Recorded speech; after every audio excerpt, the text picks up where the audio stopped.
Hoy en día hemos definido que las esquinas son los lugares designados para que los peatones deban cruzar una vialidad. Sin embargo, no siempre es así. ¿Por qué los peatones no siempre cruzan por las esquinas? ¿Será irresponsabilidad, falta de cultura vial o más bien otra cosa? Como todo buen problema urbano, el que las personas crucen o no por ciertas zonas, o más bien decidan hacerlo por otras, y resalto esto último, es algo mucho más complejo que reducirlas a una irresponsabilidad o falta de cultura vial solamente, en donde muchas de las veces el contexto del diseño urbano y la infraestructura existente más bien tienen que ver.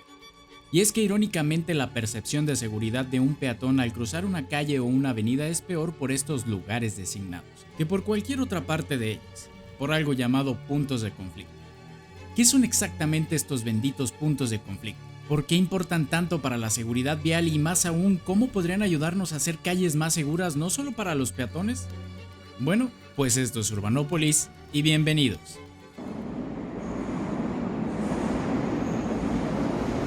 Los puntos de conflicto en una calle o una avenida y concretamente en un cruce son muy literales en su nombre. Son puntos en donde el cruce, la fusión o la divergencia de los caminos de un vehículo pueden producir conflictos, o dicho en el plano terrenal, un choque o un atropellamiento. Para poner en contexto, tan solo en un cruce de 4 calles de un solo carril, existen 32 puntos de conflicto entre vehículos y 24 entre vehículos y peatones. Por poner en comparación, las rotondas tan solo tienen 8 puntos de conflicto para ambos casos. Y claro, esto es solo un ejemplo para ponernos en contexto, porque en la realidad existen muchos tipos de intersecciones y lo más normal es que los cruces de 4 calles y de un solo carril sean los que menos te topes en el día a día y los que menos percibas como inseguros. Más bien, lo más normal es que te encuentres con verdaderos peligros para el peatón. ¿Qué tal con avenidas más amplias, de más carriles y en un contexto totalmente diferente? Ahí la cosa ya cambia y bastante. Por ejemplo, en un cruce típico entre 2 avenidas de 6 carriles cada una, donde en las esquinas se añaden 2 más para facilitar tanto las vueltas a la izquierda y la derecha, tendríamos un total de 80 puntos de conflicto tan solo entre los mismos automóviles. Si un peatón se dispone a cruzar, también se dispondría a cruzar 9 puntos de conflicto, que todavía tendría que cruzar otra vez para llegar a X destino. Agreguemos otros 9 puntos para un total de 18. Y ya sé lo que estarás pensando. Urba, pero qué exagerado. Obviamente son cruces semaforizados. Los peatones pueden cruzar esperando la luz roja en algún momento. Pero eso sería considerar un comportamiento casi perfecto de todos los involucrados en un cruce, lo cual dista muchísimo de la realidad. Y peor aún cuando dentro de esta receta tenemos el comportamiento humano, imposible de perfeccionar. Vueltas continuas a la derecha, sin semáforos ni fases peatonales y si los hay, con fases ridículamente cortas o que simple y sencillamente no funcionan. Y por supuesto alguno que otro conductor que decide saltarse. E incluso un simple cambio en el comportamiento del diagrama anterior nos añade otro punto más de conflicto, algo muy común. Claro, pero entonces, ¿qué tiene que ver todo esto con que los peatones no crucen por las esquinas muchas de las veces? Bueno, pues es que si en un cruce como el anterior tenemos 36 puntos de conflicto entre peatones y vehículos, al cruzar por en medio de la vialidad como comúnmente se dice, los peatones se topan con tan solo 6 puntos. La percepción de seguridad del peatón se reduce considerablemente. Cualquier punto de conflicto podría ser totalmente visible. No hay vueltas continuas a la derecha y por lo tanto un punto menos de conflicto. Si alguien se saltara ese semáforo o hubiera un cambio en el comportamiento, podría haber tiempo y espacio para reaccionar como peatón. Y por supuesto, y algo muy importante, la distancia caminable muchas de las veces se reduce también. Dándole una revisada a la ATUS del 2023 del INEGI, la base de datos que identifica los hechos viales en zonas urbanas de México, y viendo 2 de los ejemplos donde más atropellamientos ocurrieron en ese año, además de un tercero, mi ciudad, inmediatamente resaltaron 3 lugares con una importante concentración de atropellamientos durante ese año. Nuevo León fue el estado que más hechos de este tipo presentó en 2023, con prácticamente la totalidad de ellos en la zona metropolitana de Monterrey.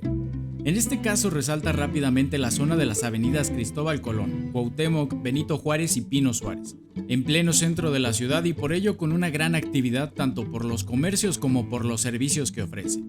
En esta zona podemos encontrar secciones de algunas de estas vialidades con hasta 7 carriles de sentido único, que muchos de los peatones tienen que cruzar para llegar a alguna de las estaciones del metro que se encuentran en esta zona, incluso con centros de transferencia como la estación Cuauhtémoc de las líneas 1 y 2. De hecho, y lamentablemente para nada sorpresivo, los cruces cercanos a estas estaciones son justamente donde más hechos se presentaron. Como estarás imaginando, cruzar debidamente una vialidad de 7 carriles para acceder a alguna de las estaciones implica también cruzar por mínimo 14 puntos de conflicto, bastantes para vialidades de un único sentido, y eso por lo menos en la teoría, porque es evidente que prácticamente ningún viaje a pie dura tan solo una cuadra, y que como mínimo los peatones en esta zona tendrían que cruzar otros 5 carriles y otros 7 puntos de conflicto, en un ambiente poco amigable con el peatón, por decirlo menos. Sonora es otro de los estados con más hechos en 2023, donde la mayoría se presentaron también en la capital Hermosillo. En este caso, el centro de la ciudad concentra una gran parte, pero de igual manera a lo largo del Boulevard Solidaridad, que si lo vemos más de cerca, en los casi 4 kilómetros donde presenta la mayor concentración, tan solo tiene 6 cruces peatonales medio señalizados. Y eso sin contar que presenta la receta perfecta para el caos: intersecciones de avenidas de 8 carriles como mínimo, vueltas continuas a la derecha y carriles dedicados hacia la izquierda, sin semáforos dedicados a peatones e incluso la infraestructura para ellos totalmente destrozada, como en su cruce con el Boulevard Progreso, el lugar con más atropellamientos en 2023. Y eso sin mencionar que todo esto en un ambiente dedicado prácticamente para el uso del automóvil. Un peatón que cruce por él para llegar a alguna de las zonas de servicios y comercios cruza nada más y nada menos que 24 puntos de conflicto, en medio de estas condiciones de infraestructura y nula seguridad vial. Si bien Aguascalientes no es uno de los estados que más hechos tuvieron en 2023, al igual que los otros dos, tiene una zona donde puede notarse una concentración de ellos, principalmente en 2 de las avenidas menos adaptadas para el peatón dentro de la ciudad, que para aquellos que no sean de Aguascalientes se tratan del segundo y tercer anillo de circunvalación de la ciudad. Esta zona está rodeada por viviendas, pero además concentra un gran núcleo de equipamiento de preparatorias, secundarias y hospitales. Todo ello en medio de un distribuidor vial y avenidas de hasta 50 metros de ancho y 11 carriles de circulación, en donde si un peatón necesita llegar a alguno de los equipamientos de esta zona tendrá que atravesar por hasta 24 puntos de conflicto. Ahora bien, y muchísimo ojo con esto, en ningún momento esto significa crucémonos todos por en medio de la vialidad y que esto sea lo correcto ni mucho menos. Esto pone en perspectiva cómo de inseguros, mal diseñados y poco pensados son los cruces para los peatones realmente. Tanto así que los lugares prohibidos o no designados son muchas veces escogidos porque por lo menos cumplen una de las funciones que dijimos antes.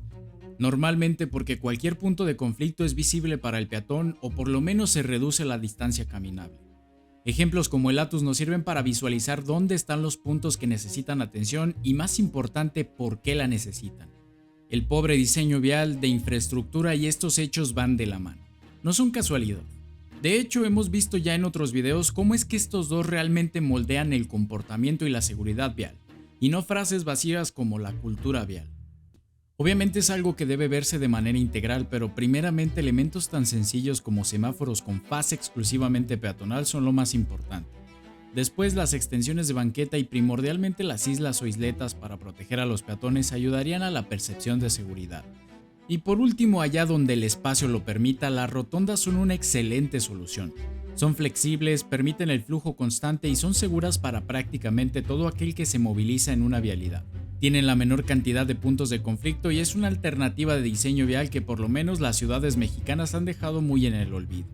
Con intervenciones como estas, cruces como los anteriores tendrían otra cara totalmente diferente.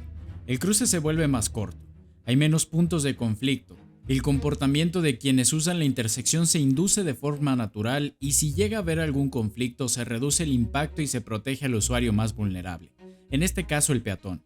Y lo más importante, hechos viales como atropellamientos se reducen también. Aunque creo que al final todo se reduce a cómo muchas veces aceptamos ciertos comportamientos sin preguntarnos qué hay detrás. Siempre que hablemos de temas de movilidad urbana, por ejemplo, es muy común que la culpa siempre recaiga en la víctima.